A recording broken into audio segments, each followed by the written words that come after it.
New documents just dropped from the Epstein files, and they don't paint Musk as some innocent bystander.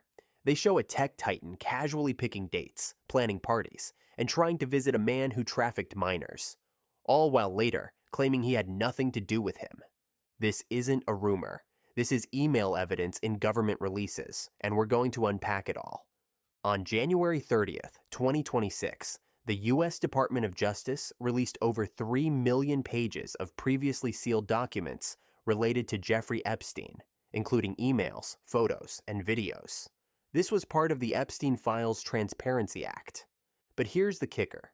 Critics, including Democrats and survivors, say the DOJ only released half of what they have and redacted huge parts that could implicate powerful figures. Among the names now popping up in the files, Elon Musk. Yes, you heard that right.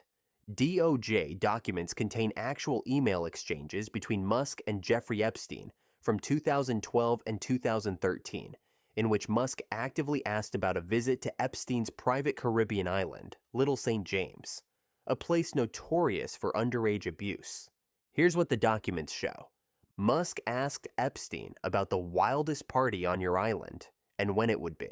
He and Epstein traded emails about logistics, dates, and a potential helicopter ride to the island.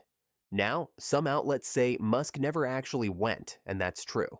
The files don't prove he set foot there. But here's the real issue. Musk tried to go, repeatedly, and only later said he didn't. After initial releases of Epstein files in 2025, Musk took to X, formerly Twitter, to claim, "Epstein tried to get me to go to his island, and I refused." But these new emails now show that's not accurate. Musk initiated contact, asked for party details, and discussed scheduling with Epstein. So which is it? Did he really refuse? Or did he, at the very least, attempt to join a convicted child trafficker on an island where alleged abuse happened? Either way, this contradiction is massive and far from brushed aside. Remember, Epstein was a convicted sex offender when these emails were sent. He'd already served time for soliciting a minor. And Musk?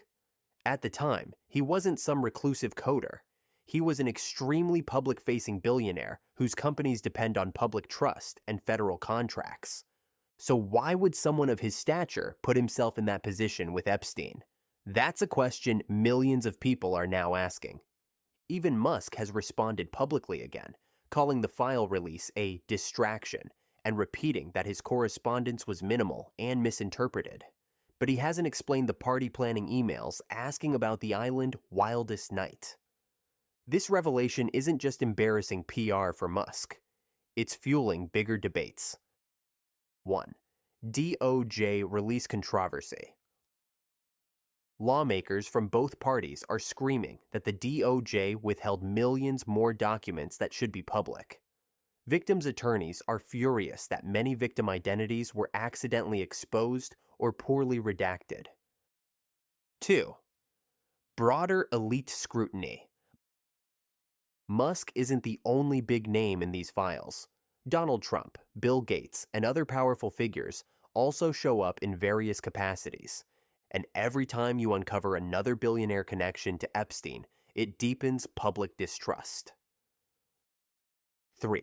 Survivors are speaking out. Survivors are saying what many people already suspect. There's transparency only when it's politically convenient. Numerous files remain redacted or withheld, and powerful individuals appear protected. Elon Musk may not be charged with a crime, and the documents do not prove he engaged in wrongdoing. But the emails show he was willing to coordinate with Epstein repeatedly, and even discuss attending parties on an island linked to abuse. That's newsworthy, that's controversial, and it absolutely deserves public scrutiny, especially when Musk tries to tell the public one story. I refused. I had little correspondence. And the DOJ's own documents tell a different one. This isn't just another billionaire scandal. This is a powerful person being caught in direct contradiction with his public narrative. And it exposes how the wealthy and connected often get tangled in the same circles that abuse power, literally and figuratively. And while Musk may try to pivot to justice for victims and say the emails are misinterpreted, what matters most now is accountability. not spin. Because when public figures repeatedly deny reality, it erodes trust in leadership, in institutions, and in justice itself.